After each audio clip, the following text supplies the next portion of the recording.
मजबूत होने में मजा ही तब है जब सारी दुनिया कमजोर करने पे तुली हो। नमस्कार दोस्तों, मैं राहुल यादव अपने YouTube चैनल टेक्निकल फैमिली पे आप लोगों का स्वागत करता हूं। आज मैं अपने नेक्स्ट वीडियो के साथ आप लोगों के समक्ष उपस्थित हूं। मैं अपने लास्ट वीडियो में आप लोगों को ये बताया था कि हमें कौन सा बेस्ट मटेरियल आप लोगों को किस तरह की डस्टबिन में डालना चाहिए।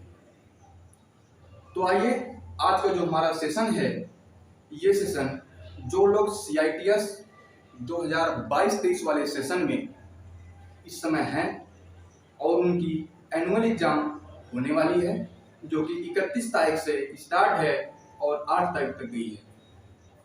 तो आइए, आज हम CITS का जो सिलेबस है उसमें एक पार्ट है WCS। उस WCS में वैसे हैं तो ग्रुप 1 से ग्रुप 7 तक, तो आज मैं ग्रुप 1 का लेवल 1 आप लोगों के सामने डिटेल सॉल्यूशन कराने जा रहा हूं, जिसमें मैंने ग्रुप 1 लेवल 1 में क्वेश्चन नंबर 1 से लेकर के क्वेश्चन नंबर 20 तक अपने दूसरे YouTube channel heater topic study पे मैंने उसका डिटेल सॉल्यूशन कराया है। आप लोग क्वेश्चन नंबर 1 से क्वेश्चन नंबर 20 तक का सॉल्यूशन उस YouTube चैनल पे जा करके वहां से आप लोग देख लीजिए, और क्वेश्चन नंबर 21 से आगे का जो पार्ट है वो मैं अपने YouTube चैनल टेक्निकल फैमिली पे सॉल्व कराने जा रहा हूं। तो चलिए, आइए जर्नी को स्टार्ट करते हैं। क्वेश्चन नंबर 21 है कि हमारे पास कोई एक पार्ट है, जिसके 3 हिस्सेदार हैं, A,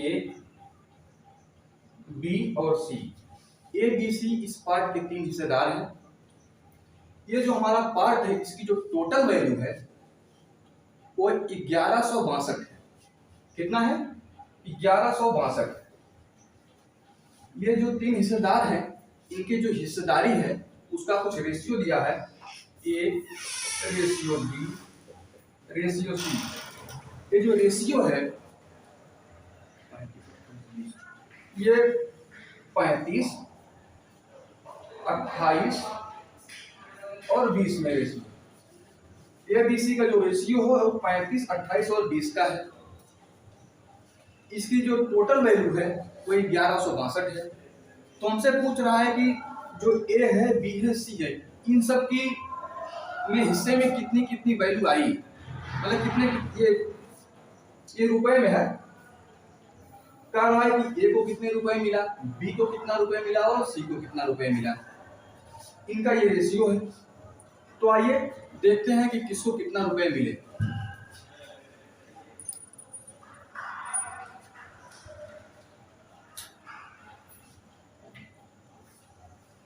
यहां से इसको,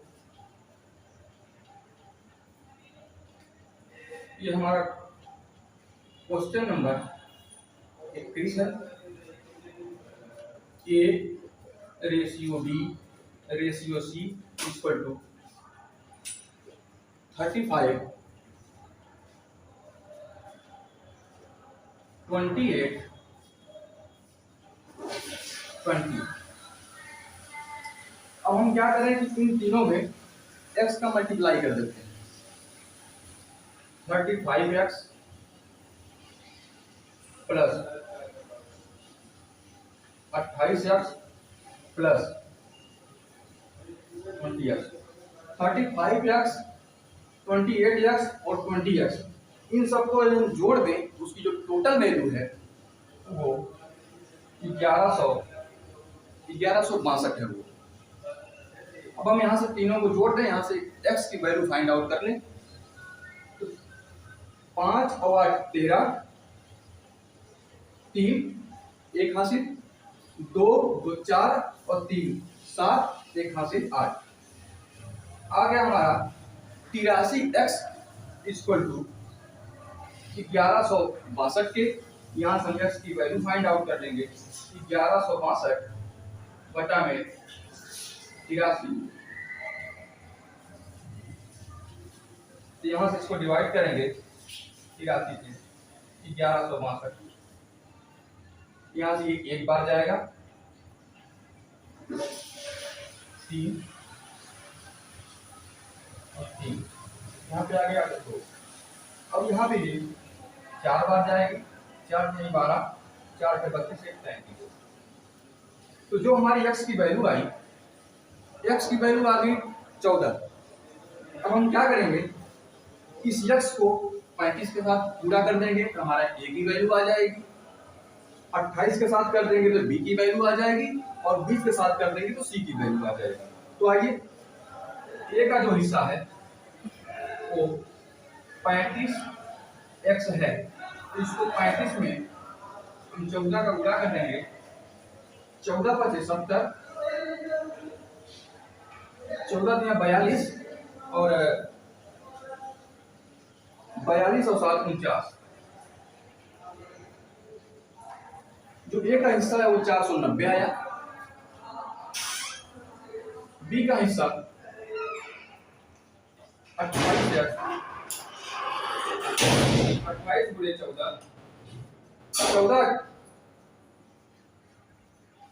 14 × 112 के 2 11 हासिल, 14 में 28, 1 29 और 10 39।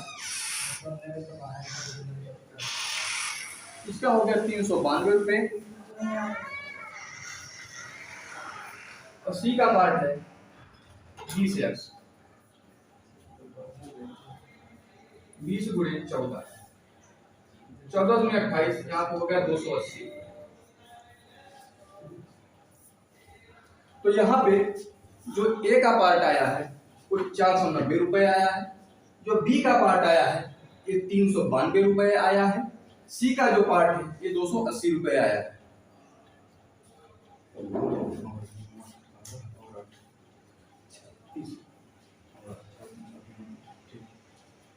इसको ऐड करने पे 1162 आ रही है, मतलब जो हमारा ए बी सी का जो रेशियो है वो ये है। उम्मीद है कि आप लोगों को ये क्वेश्चन समझ में आई होगी। जिसको भी स्क्रीनशॉट वगैरह लेना वो ले सकता है। चलिए अगला क्वेश्चन देखते हैं।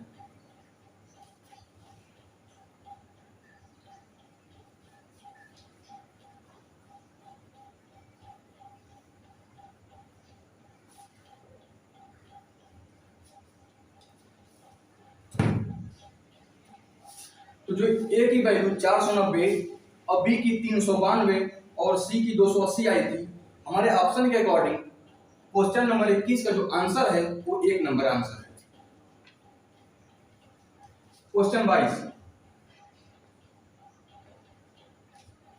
22 में क्या कह रहा है,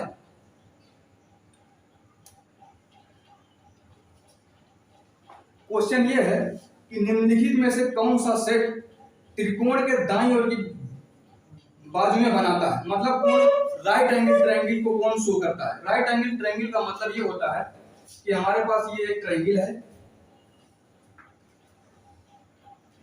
ठीक, A B C. Right angle triangle का मतलब ये होता है कि इसका एक कोण 90 डिग्री होना कंपलसरी है। यहाँ पे हमारा एक कोण 90 डिग्री हो गया। अब हम इसमें कोण ए बची है, कोण बी बची है। एक कोण हमारा 90 डिग्री हो गया। त्रिभुज के तीनों अंतःकोण का योगफल 180 डिग्री होता है। कोण ए प्लस कोण बी प्लस कोण सी इक्वल टू 180 है। यहाँ पे हमारा जो कोण बी है ये अकेले ही 90 डिग्री है, तो कोण ए प्लस 90 डिग्री प्लस कोण सी इक्वल टू 180 डिग्री। यहाँ से कोण ए प्लस कोण C equal to 180 degree minus 90 degree. यहाँ से कोण ए प्लस कोण सी इक्वल टू आ जाएगा 90 डिग्री। मतलब कोण ए और कोण सी का जो वैल्यू है वो 90 डिग्री के बराबर होगी, क्योंकि ये बी वाला जो कोण है ये अकेले ही 90 डिग्री है। तो उम्मीद है कि आप लोगों को यहाँ तक समझ में आई होगी। अब यहाँ पे देख लेते हैं, अगर हम कोण सी के पास में अगर यहाँ पे थीटा रख दें, कोण सी का जो कोण है वो थीटा रख दिया हमने। जैसे ही हमने इस कोण सी का जो कोण इसको थीटा रखा, वैसे ही थीटा के जो सामने वाली जो भुजा होती है तुरंत वो लंब बन जाती है।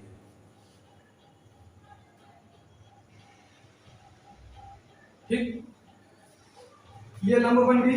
90 डिग्री की जो सामने वाली भुजा होती है इसको हम कर्ण बोलते हैं।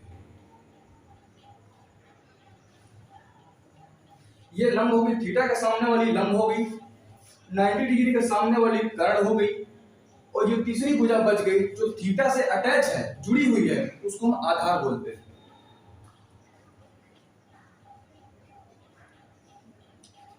ठीक, अब हमारा जो क्वेश्चन है वो कह रहा है कि इनमें से कौन सी डायमेंशन राइट एंगल ट्रायंगल को शो करती है। मतलब राइट एंगल ट्रायंगल का मतलब ये होता है कि कर्ण का स्क्वायर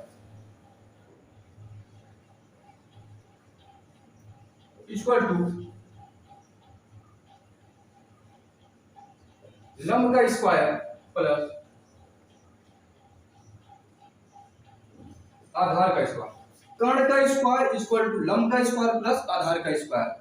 यहाँ पे कर्ण क्या है, AC, AC का स्क्वायर इक्वल टू लंब, लंब क्या है, AB, AB का स्क्वायर प्लस आधार क्या है, आधार है BC। तो राइट एंगल ट्रायंगल का जो रूल होता है, कर्ण का स्क्वायर इक्वल टू लंब का स्क्वायर प्लस आधार का स्क्वायर।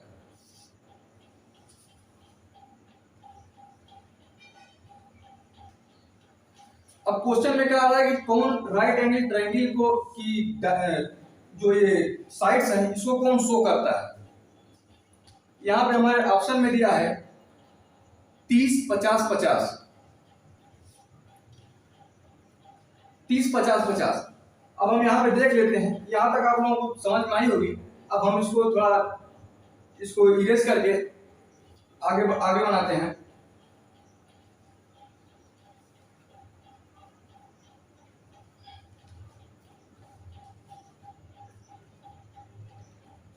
ये हमारी ट्रायंगल है।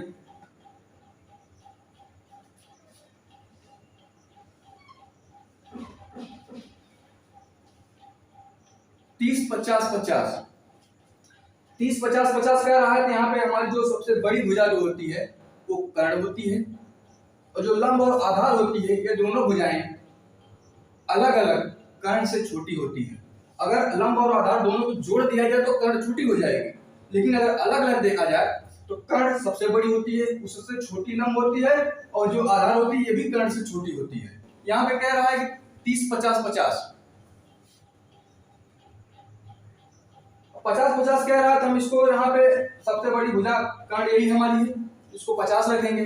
जो दूसरी भुजा है उसको भी कह रहा है 50, तो हम 50 यहाँ पे लंब को मान ले रहे हैं। और जो कर्ण है ये कर्ण 50 होगी, और यहाँ पे हम अगर थीटा ले लें तो थीटा के सामने ये लंब हो गई, ये 90 डिग्री के सामने वाली भुजा हमारी कर्ण हो गई, थीटा के सामने लंब, इसके 90 डिग्री के सामने ये हमारी हो गई कर्ण, और जो नीचे हो गया हमारा आधार, ये हो गया 30।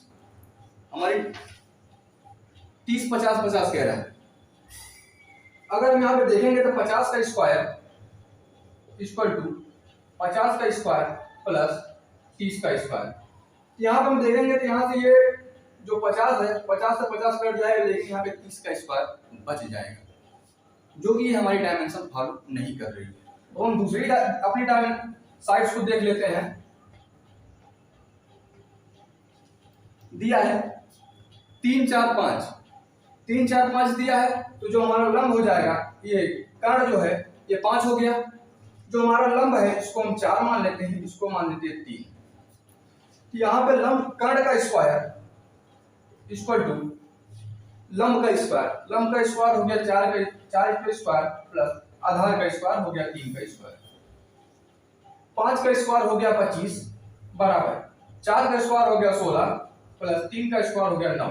तो यहाँ पे 25 बराबर 16 ना 25, ये जो हमारा रिलेशन आ रहा है 3 4 5 का, ये राइट एंगल ट्रायंगल को फॉलो कर रहा है। इसलिए क्वेश्चन के अकॉर्डिंग यही हमारा आंसर होगा। तो क्वेश्चन नंबर 22 का हमारा 2 नंबर ऑप्शन करेक्ट है। जिसको स्क्रीनशॉट वगैरह लेना है तो ले सकता है।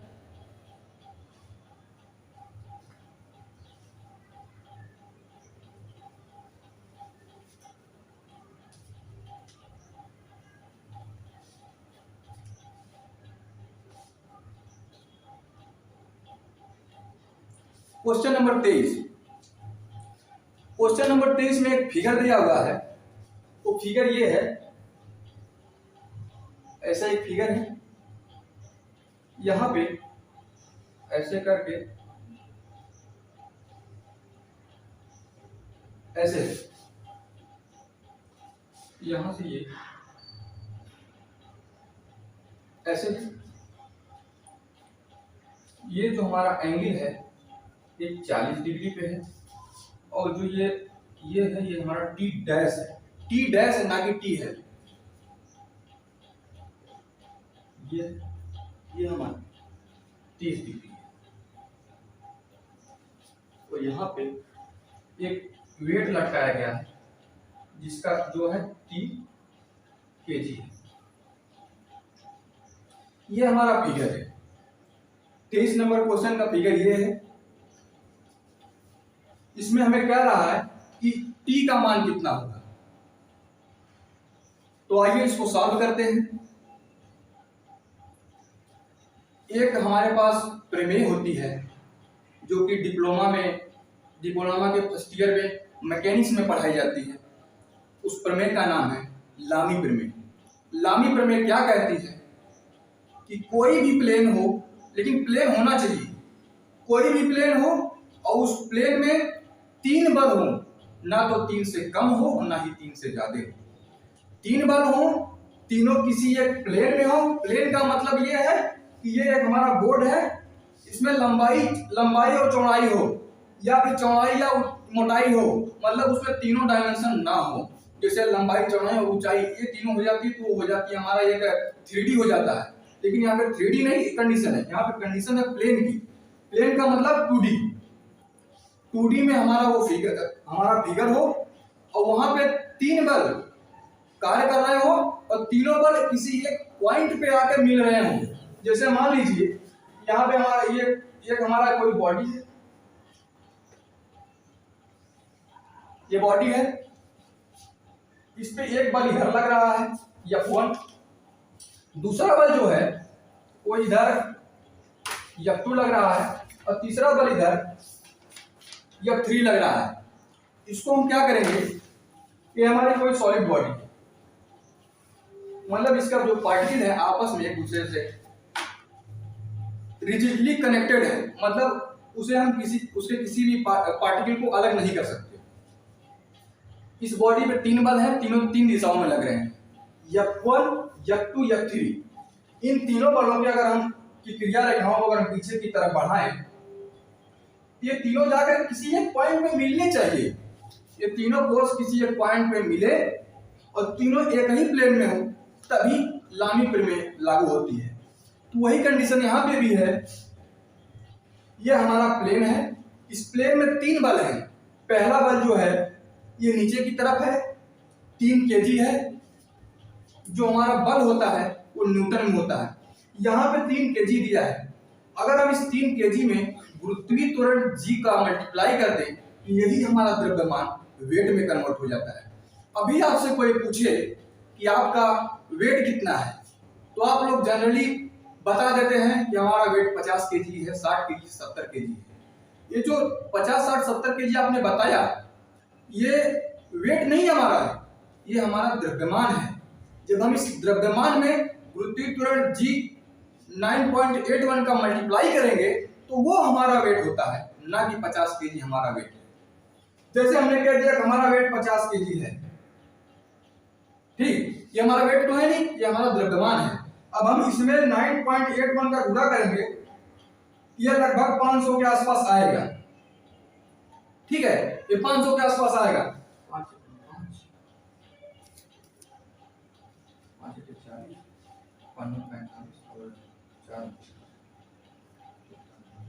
40 490.50 ये हमारा वेट आया है, जो कि न्यूटन में होगा, ना कि 50 हमारा वेट है। तो आप लोगों को यहाँ ये समझ में आया होगा कि वेट क्या होती है और द्रव्यमान क्या होता है। अगर हम इसमें 9.81 का गुणा कर देंगे तो ये हमारा वेट बन जाएगा। अब हमारा एक जो हमारा फोर्स है ये T1 है, T है, दूसरा T डैश और तीसरा यहाँ पे हमारा ये तीसरा 3 kg के साथ में 9.8 का मल्टीप्लाई कर दिए तो हमारा तीसरा वाला फोर्स बन गया। अब 3 फोर्स हमारे पास हो गए। अब क्या कह रहा है कि यहाँ पे T की वैल्यू ज्ञात करने के लिए बोलना है, तो कैसे इसको ज्ञात करेंगे आइए देखते हैं।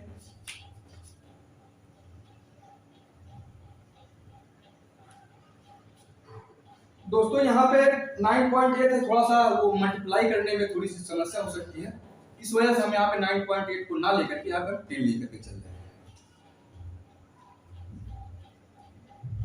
यहाँ पे 10 का गुणा कर देंगे तो ये हो जाएगा 30 न्यूटन। ये हो गया 30 न्यूटन। अब हम इसको थोड़ा सा इरेज कर चलिए। अब जो लामी प्रमेय ये क्या कहती है, अब ये देखिए ये हमारी एक क्षैतिज लाइन है। इस क्षैतिज लाइन के अगर हम अपना एंगल बनाए, ये पूरा जो एंगल है ऊपर 300 ऊपर हो जाएगा 180 डिग्री और नीचे हो जाएगा 180 डिग्री, क्योंकि किसी भी पॉइंट पे 360 डिग्री का एंगल बनता है। तो यहाँ से ये हो जाएगा हमारा 90 डिग्री, इधर भी हमारा हो जाएगा 90 डिग्री, ऊपर तो हो गया 90 90 180 डिग्री। अब ऊपर क्या बच गया, ऊपर बच गया 40 डिग्री और 30 डिग्री। तो इसके बीच का एंगल क्या है ये हम फाइंड कर लेते हैं। 40 और 30 70 डिग्री हो गया, होता कितना है टोटल 180 डिग्री। अब 180 डिग्री में से अगर हम 40 degree plus 30 degree 180 degree minus 70 degree करेंगे, यहाँ पे आएगा 110 डिग्री। ये एंगल हो गया हमारा 110 डिग्री।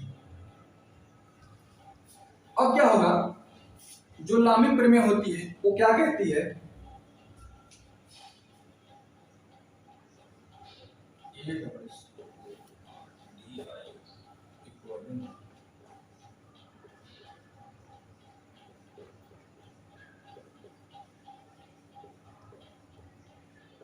अकॉर्डिंग टू लामी थ्योरम, मतलब लामी थ्योरम के अनुसार कोई भी हम बल ले ले, जैसे हमने ले लिया 30 न्यूटन, ठीक, हमने 30 न्यूटन का बल ले लिया। अब क्या करेंगे, जो बल लेंगे उस बल को हम छोड़ देंगे, उसके अलावा जो अदर दो बल हैं उनके बीच का कोण लेंगे, वो भी साइन के साथ। जैसे हो गया यहाँ पे 30 न्यूटन का बल है, इस 30 न्यूटन के बल को हम 1 मिनट के लिए छोड़ देंगे। ये अब इसके अलावा ये दो बल हो गए, एक होगा टी, दूसरा होगा टी डैश। तो टी और टी डैश के बीच में जो एंगल है ये कितना है, ये एंगल हमारा 110 डिग्री। तो हम 30 बटे लिख देंगे साइन 110 डिग्री।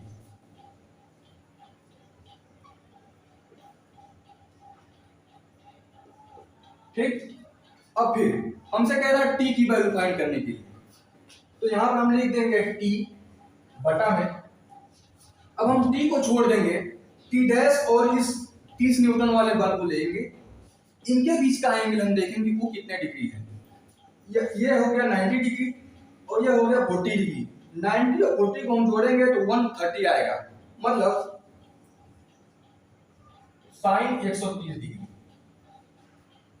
30 बटा sine 110 degree equal to T बटे साइन 130 डिग्री। अब ये हो गया 30 बटा साइन 110। साइन 110 का जो मान होता है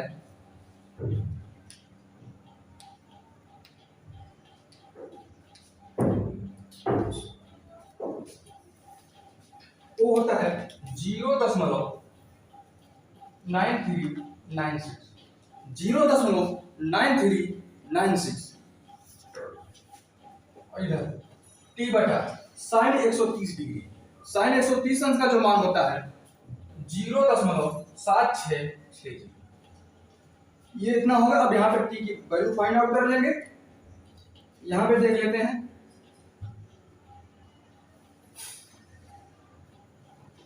यहां से हो जाएगा टी इक्वल टू 30 गुणे 0.7660 बटे 0.9396। तो यहां से हम टी की वैल्यू फाइंड आउट करेंगे। जब ये जो वैल्यू है ये 24.45 आएगी न्यूटन। जो हमारा टी की वैल्यू आई ये आ गई 24.45 न्यूटन। तो क्वेश्चन नंबर 23 में जो ऑप्शन 24.45 दिया है ये पहला ऑप्शन है। तो यहाँ पे 23 नंबर क्वेश्चन का ये ऑप्शन करेक्ट हो जाएगा। उम्मीद है कि आप लोगों को लामी थ्योरम समझ में आई हो। स्क्रीनशॉट आप ले सकते हैं।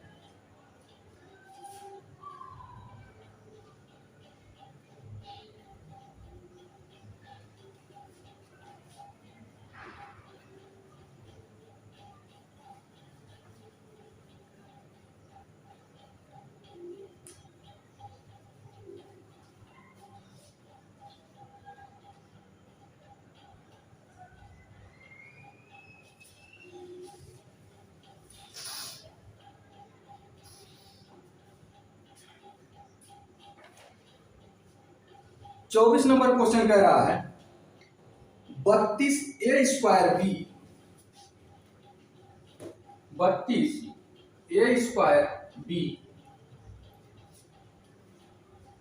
प्लस 12ab³ c कह रहा है इसको 8ab से भाग देने पर भागफल क्या मिलेगा। इसको अगर हम 8ab से भाग दे दें तो हमारा भागफल क्या आएगा, ये मेरा क्वेश्चन का है। 32a² b है प्लस 12ab³ है। हमें इसमें 8ab से भाग देनी है। तो आइए देखते हैं भाग कैसे दिया जाता है। अब देखिए इसमें क्या देखते हैं, पहले तो जो ये अंक दिया हुआ है 8 जो इसमें अचर पद दिया हुआ है इसकी हम इससे कंपैरिजन करते हैं। यहाँ पे 8 यहाँ पे 32 है तो हम 8 से कितने बार भी मल्टीप्लाई करें तो 32 आ जाएगा। तो 8 चौके 32 मतलब हमारे जो भाग है तो 4 बार जाएगी, 4 बार चली गई। ठीक, अब यहाँ पे बच गया ए बी और यहाँ पे कितना है a² भी, मतलब हम अगर यहाँ पे एक बार और ए का गुणा कर दें थोड़े बार लेकर चले जाएं तो यहाँ पे क्या हो जाएगा 8 चौके 32 ए बी में ए का गुणा करेंगे तो a² b हो जाएगा। यहाँ पे 32 a² b, यहाँ पे इसको माइनस कर देंगे तो ये वैल्यू कट जाएगी। अब यहाँ पे प्लस, अब जो आगे बचा इसको उतार लेंगे 12ab³ c। अब फिर यहाँ पे भी वही प्रक्रिया करेंगे, फिर हम 8 से 12 में भाग देंगे। 8 से 12 में भाग देंगे तो 8 दूनी के करेंगे तो 16 चला जाएगा। अगर हम 8 में इसका 1.5 गुना कर दें 8 डेढ़े 12 मतलब हम यहाँ पे 3/2 8 में 1.5 का गुना कर देंगे तो 12 होगा। मतलब हमारे जो भाग है वो 1.5 बार जाएगी। 8 डेढ़े 12, यहाँ पे 12 तो हो गया। अब बच गया यहाँ पे हमारा ए बी और यहाँ पे है कितना ab³ c है, मतलब हमें b² c बार और लेके जानी पड़ेगी। b² c यहां से हो जाएगा b² c का ab में गुणा करेंगे, यहाँ हो जाएगा a b² और b में हो जाएगा b³ और c। तो यहाँ से माइनस करेंगे, यहाँ से ये कट जाएगा। तो हमने 12a² b plus 12ab³ c में 8ab से हमने जब भाग दिया तो हमारा भागफल आया 4a प्लस 3/2 b² c। ये जो हमारा ऑप्शन, हमारा जो 24 नंबर क्वेश्चन है इसका जो ये भागफल है, ये जो ऑप्शन है 24 नंबर के पहले वाले ऑप्शन में दिया है, इसलिए हमारा 24 का पहला वाला ऑप्शन करेक्ट हो जाएगा। आप लोग स्क्रीनशॉट ले सकते हैं।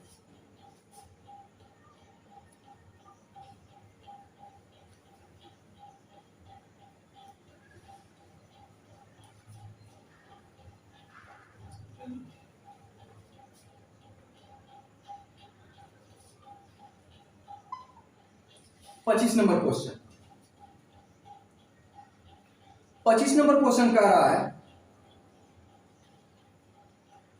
कांसा। कांसा की संरचना क्या है, मतलब कांसा जो होता है वो किन किन चीजों से मिलकर बना होता है, ये पूछ रहा है। कांसा को हम इंग्लिश में ब्रॉन्ज बोलते हैं, ब्रॉन्ज।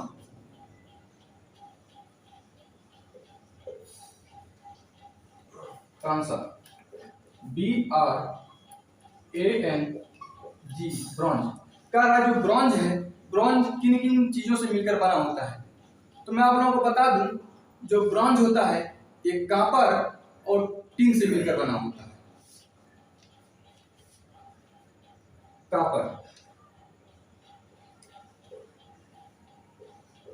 कॉपर और टिन। कॉपर का जो सिंबल होता है वो होता है Cu, और टिन जो होता है इसका सिंबल होता है Sn। तो कांसा की संरचना में जो कॉपर होता है ये 75 से 95% होता है, और जो टिन होता है ये 5 से 25% होता है। कांसा की संरचना में जो कॉपर है वो 75 से 95%, और जो टिन है ये 5 से 25%। ये हो गई हमारी कांसा की संरचना जिसमें कॉपर और टिन का रेशियो है।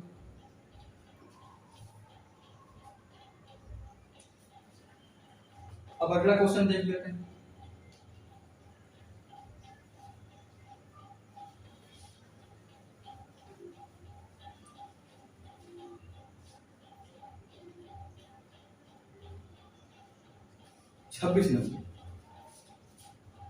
छब्बीस नंबर कह रहा है, ये सिंप्लीफिकेशन का क्वेश्चन कह रहा है 41 माइनस रूट में 21 प्लस रूट में 19 माइनस रूट में 9।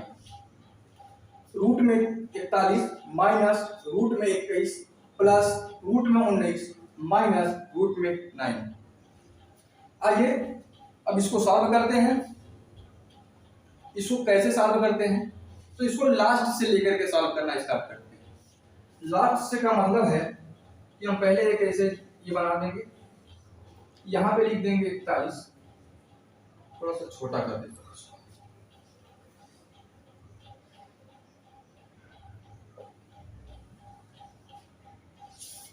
ये हो गया 41 माइनस करड़ी में 21 प्लस फिर करड़ी में 19 माइनस, अब लास्ट में क्या है, करड़ी में 9। करड़ी में 9 है तो 9 का वर्गमूल लेना। 9 का वर्गमूल कितना होता है, तो 3 होता है। तो यहाँ पे हो जाएगा 3। ठीक, अब अगले स्टेप में क्या करेंगे, 41 माइनस करड़ी में 21 प्लस, अब यहाँ पे 19 में से 3 को घटाएंगे तो आएगा कितना, 16। अब यहाँ पे लास्ट में करड़ी में 16 है, फिर इसको सॉल्व करेंगे। 41 माइनस 21 प्लस करड़ी में 16 मतलब 16 का वर्गमूल निकालेंगे, कितना आएगा, 4 है। अब ये हो गया कितना, 21 4 25। इधर देख लेते हैं, करड़ी में 41 माइनस, यहाँ पे करड़ी में 21 4 25, करड़ी में 25,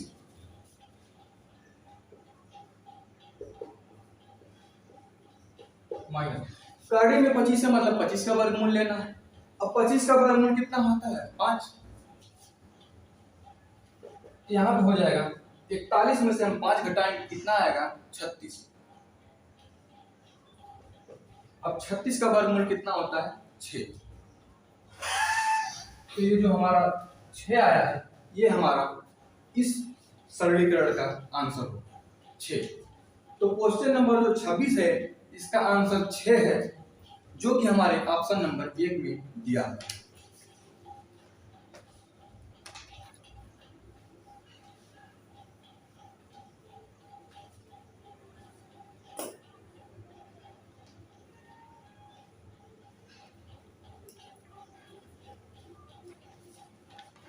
दोस्तों आप लोग जो ये क्वेश्चन है, क्वेश्चन के साथ साथ जैसे यहाँ पे क्वेश्चन हो बगल में आंसर हो, ये व्यवस्था मेरे पास नहीं है। आप लोग पीडीएफ अपने सामने रख लीजिएगा और सॉल्यूशन इस और अब वीडियो को ऑन करके अपना देखिएगा, मतलब वीडियो देखेगा बगल में अपना पीडीएफ रख लीजिएगा, वहां से क्वेश्चन मिलाइएगा और सॉल्यूशन देख लीजिएगा। ठीक है। 27 नंबर क्वेश्चन।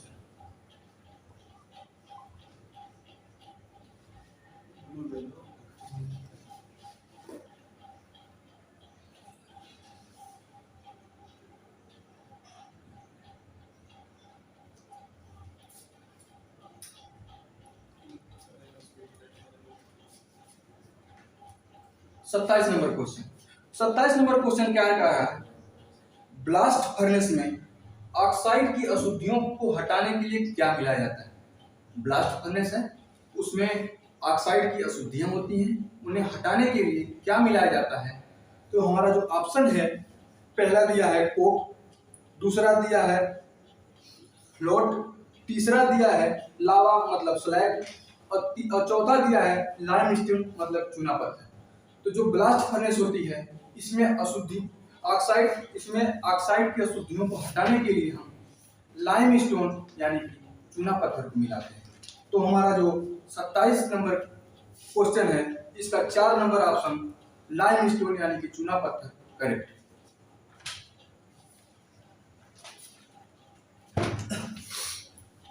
28 नंबर देख लें।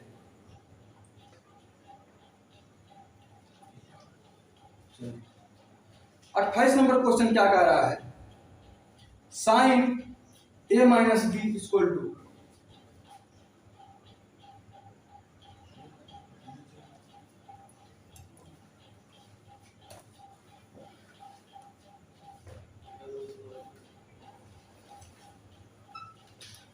28 नंबर क्वेश्चन है, साइन ए माइनस बी। तो sine A minus B equal to होता है sine A into cos B minus cos A into sine A minus B का जो फार्मूला होता है वो होता है sine A cos B minus cos A sine B. यहीं पे अगर हमें प्लस दे दिया रहता तो हम क्या करते हैं, सब कुछ यही रहता, बस यहाँ पे प्लस हो जाता। तो हमारा जो फार्मूला बनता वो क्या बनता? साइन ए प्लस बी का जो फार्मूला है, sine A into cos B plus cos A sine B, ये हमारा फार्मूला बन जाता। अगर यहाँ पे प्लस होता तो यहाँ पे भी प्लस आता। तो ठीक है, तो साइन ए माइनस बी का जो फार्मूला है वो sine A into cos B minus cos A into sine B, जो कि ये ऑप्शन है, ये पहला ही ऑप्शन दिया हुआ है 28 नंबर क्वेश्चन का पहला ही ऑप्शन है।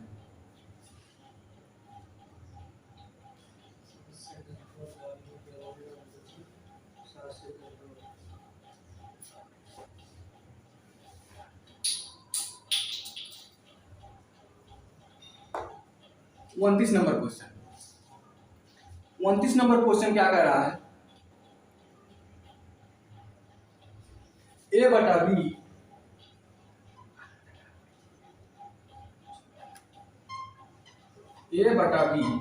Equal to 6/5। ए बटा बी इक्वल टू कह रहा है हमें 6/5, तो हमें ए स्क्वायर प्लस बी स्क्वायर बटा में ए स्क्वायर माइनस बी स्क्वायर का मान पूछ रहा है। ए बटा बी का मान हमें 6/5 दिया है, हमें ए स्क्वायर प्लस बी स्क्वायर बटा में ए स्क्वायर माइनस बी स्क्वायर का मान पूछ रहा है। तो आइए, इसका मतलब है कि ए की जो वैल्यू 6 दिया हुआ है, जो बी है उसकी वैल्यू 5 दी हुई है। तो हम यहाँ पे रखेंगे ए की जगह हम 6 रखेंगे, 6 का स्क्वायर प्लस बी का मान है 5, 5 का स्क्वायर बटा में यहाँ पे हो जाएगा 6 का स्क्वायर माइनस 5 का स्क्वायर। 6 का स्क्वायर 36 प्लस 5 का स्क्वायर 25 बटा में 6 का स्क्वायर 36 माइनस 5 का स्क्वायर 25। 6 5 11, 3 2 5 1 6 61 और 5 और 1, इसको सॉल्व करेंगे 61 बटे 11 आ रही है, जो कि 29 का ए नंबर ऑप्शन में दिया हुआ है, तो हमारा 29 का ए ऑप्शन करेक्ट हो जाएगा। तो चलिए अब अगला क्वेश्चन देखते हैं।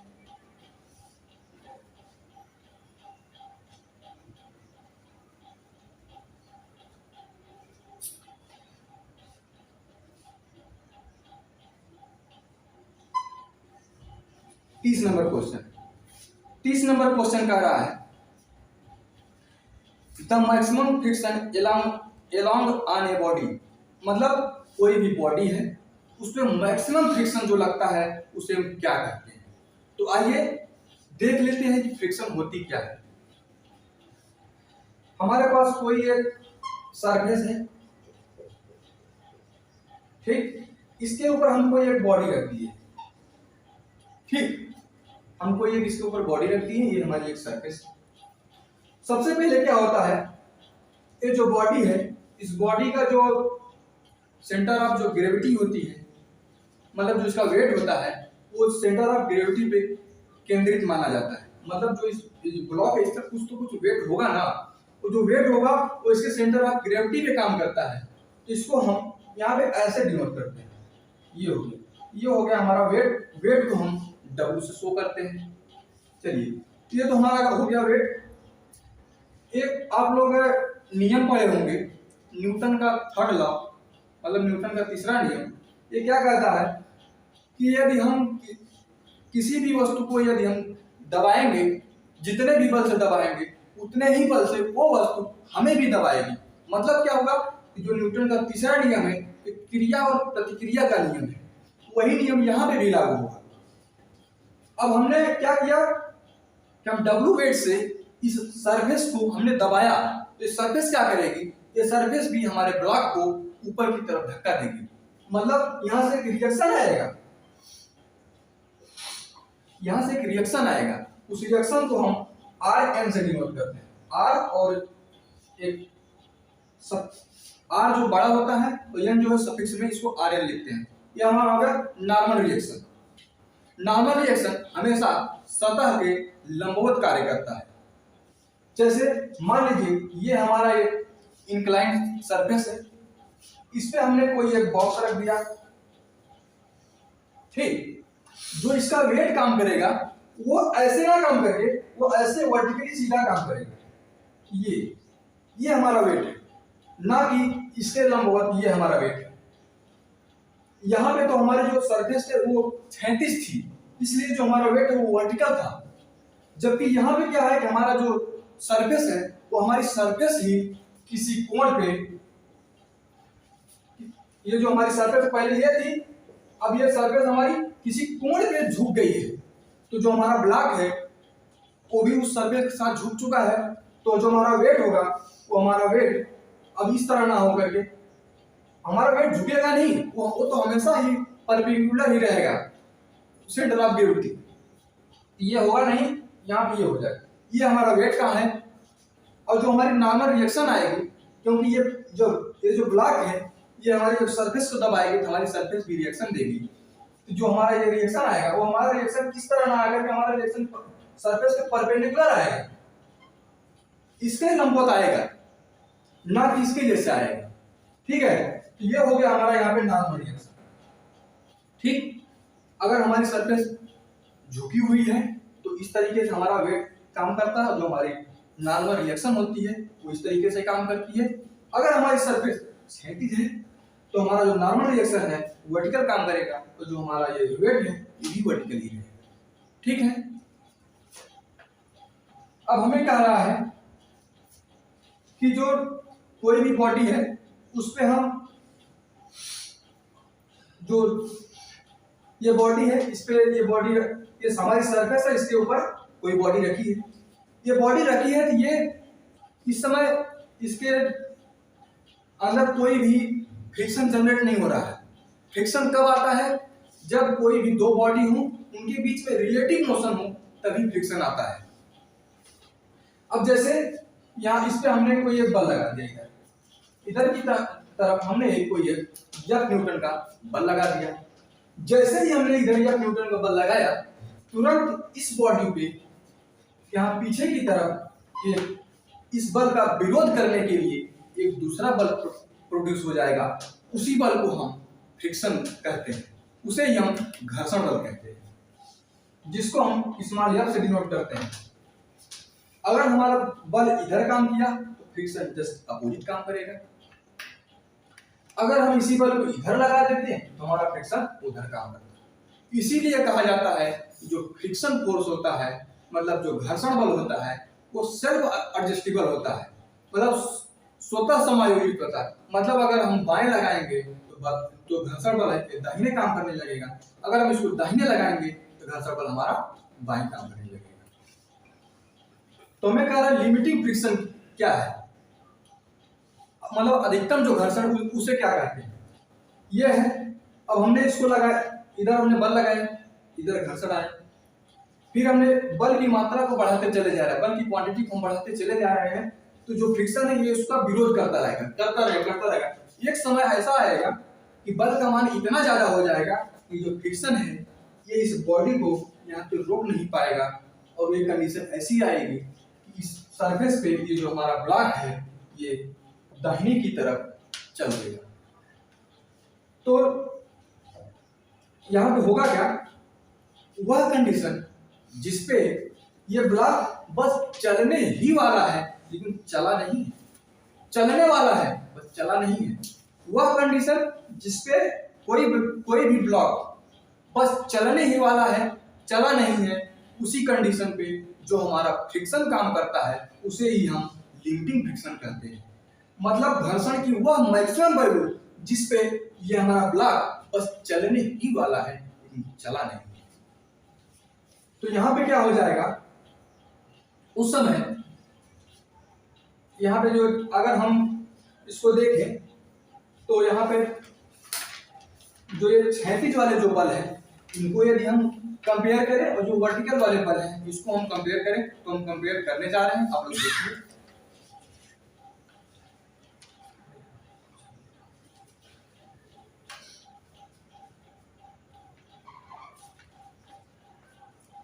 समेशन एफ एक्स, हम यहाँ पे ऐसे एक कोऑर्डिनेट मान ले रहे हैं,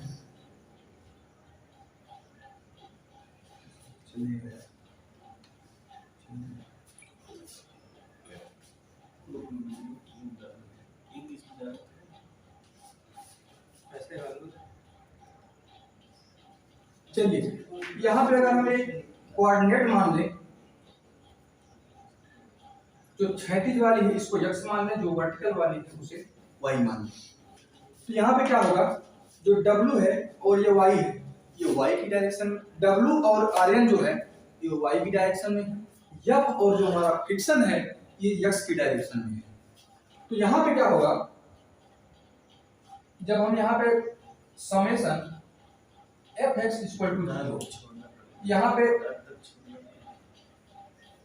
summation F X equal to 0, मतलब जो x की डायरेक्शन में जो बल लग रहे हैं उनका जो कुल योग है उसको हम 0 के बराबर कर देंगे, और जो हम x की जो प्लस डायरेक्शन है, जैसे ये है तो ये हमारा ओरिजिन पॉइंट है, यहाँ से दाहिने तरफ जो होगा ये हमारी x की धन दिशा होगी, और यहीं से जब हम बाएं जाएंगे तो ये होगी x की माइनस दिशा होगी। इसी पॉइंट से हम ऊपर जाएंगे ये y की धनात्मक दिशा होगी, और यहीं से हम नीचे जाएंगे ये y की, यहाँ पे प्लस x है, यहाँ पे प्लस y है, यहाँ पे अगर हम ऐसे कर दें तो यहाँ पे ये माइनस x है और यहाँ पे ये माइनस y है। मतलब इस पॉइंट से हम दाहिने तरफ जाएंगे तो प्लस x, बाएं तरफ जाएंगे तो माइनस x, ऊपर जाएंगे तो प्लस y, नीचे आएंगे तो माइनस y। तो यहाँ पे हम x की धन दिशा जो है उसे हम पॉजिटिव मान रहे हैं। तो यहाँ पे x की जो धन दिशा है उसमें क्या है, उसने बल F कार्य कर रहा है, यहाँ हो जाएगा F। ठीक, और जो हमारा फ्रिक्शन है, ये फ्रिक्शन क्या है, ये फ्रिक्शन हमारी बस हमारा ब्लॉक चल देने वाला है, मतलब ये जो फ्रिक्शन है यही लिमिटिंग फ्रिक्शन है। तो लिमिटिंग की कंडीशन में यही जो हमारा ये है F माइनस ये हो जाएगा F और यहाँ पे हो जाएगा limit equal to 0। F minus F उधर x की पॉजिटिव डायरेक्शन में है तो उसको प्लस में लिखते हैं, F जो फ्रिक्शन वाला है ये x की माइनस डायरेक्शन में है, इसलिए हम इसे यहाँ पे F को माइनस में लिखे हैं फ्रिक्शन वाला, और जो ये फ्रिक्शन है ये लिमिटिंग फ्रिक्शन है, ना कि सिंपल फ्रिक्शन है। तो इसके इक्वल टू हो गया 0। यहाँ से हो जाएगा F बराबर, मतलब ये ऐसी कंडीशन है जिस कंडीशन पे हमारा बल और घर्षण दोनों बराबर हो चुके हैं, बस हम थोड़ी सी ही बल की मात्रा को बढ़ाएंगे तो हमारा ब्लॉक चल देगा, फ्रिक्शन हमारा यहाँ पे कर नहीं पाएगा। ठीक, ये तो हो गई F बराबर F लिमिटिंग। हमने तो यहाँ पे x को देख लिया, अब यहाँ पे हम लोग y को देख लेते हैं। तो summation F y equal to 0, यहाँ पे हम क्या करेंगे, y की धनात्मक दिशा को हम पॉजिटिव मानेंगे। ठीक, तो यहाँ पे जो w है ये नीचे की तरफ काम कर रहा है, यहाँ पे हम लिख देंगे माइनस w, और जो हमारा आयरन है नॉर्मल रिएक्शन है ये ऊपर की तरफ काम कर रहा है, तो यहाँ हम कर देंगे प्लस आर्यन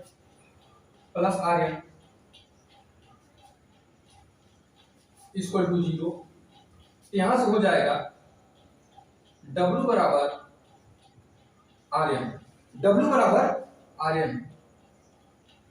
मतलब जो लिमिटिंग कंडीशन होती है उसमें जो हमारा वेट है वो नॉर्मल रिएक्शन के बराबर होती है, और जो हमारा बल है वो फ्रिक्शन के बराबर होता है। ये फ्रिक्शन नॉर्मल फ्रिक्शन नहीं है, लिमिटिंग फ्रिक्शन है। ये हो गया, और जो हमारा ये लिमिटिंग फ्रिक्शन होता है इसका हम मान देख ले, जो ये लिमिटिंग फ्रिक्शन है, जो लिमिटिंग फ्रिक्शन है, इस लिमिटिंग फ्रिक्शन का जो मान होता है उसे हम म्यू आर एन कहते हैं, म्यू आर एन। इस कंडीशन में हमारा जो ब्लॉक है अभी चला नहीं है, रुका है, इसलिए हम इसे स्टैटिक कंडीशन कहेंगे, मतलब रुकी हुई स्थिति कहेंगे। यहाँ पे हम सफिक्स लगाते हैं यस, यस का मतलब स्टैटिक है, हमारा ब्लॉक रुका हुआ है, चल नहीं रहा है। अगर चल रहा होता तो हम यहाँ यस की जगह पे के लिखते, मतलब काइनेटिक फ्रिक्शन लिखते। ये काइनेटिक फ्रिक्शन नहीं है, ये हमारा स्टैटिक फ्रिक्शन है। तो लिमिटिंग फ्रिक्शन जो है ये म्यू आर एन हो गया, और यहाँ पे हम देख रहे हैं आर एन का जो मान है तो डब्ल्यू के बराबर है, तो यहाँ पे हो जाएगा